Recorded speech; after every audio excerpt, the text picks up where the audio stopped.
সেদিনের ঘটনাটা আজও আমি ভুলতে পারিনি, কারণ সেদিন প্রথমবার মনে হয়েছিল হয়তো আমার স্বপ্নটা কোনোদিনই পূরণ হবে না।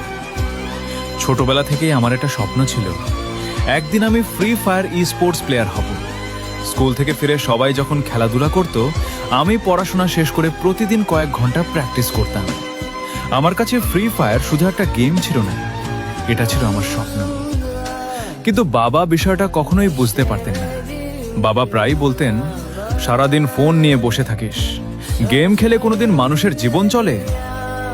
আমি কখনো তর্ক করতাম না, শুধু চুপচাপ মাথা নিচু করে থাকতাম, কারণ আমি জানতাম আমি যদি এখন কিছু বলি বাবা আরো রেগে যাবেন। একদিন রাতে আমি আমার টিমের সঙ্গে প্র্যাকটিস ম্যাচ খেলছিলাম, আর মাত্র 3 দিন পর একটা বড় স্পোর্টস টুর্নামেন্ট ছিল। এই টুর্নামেন্টের জন্য আমরা প্রায় 2 মাস ধরে প্রস্তুতি নিচ্ছিলাম। ম্যাচের মাঝখানে হঠাৎ বাবা আমার রুমে ঢুকলেন।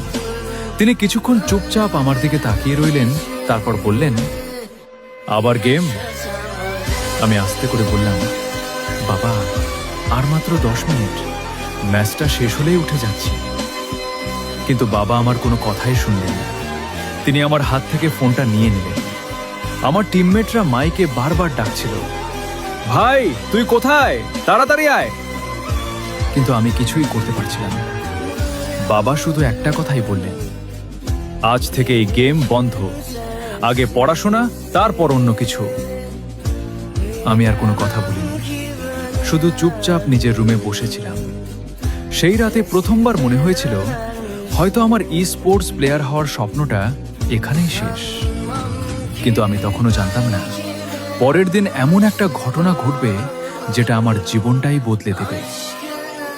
এরপর কি হয়েছিল জানতে চাইলে কমেন্টে লিখো পার্ট 2।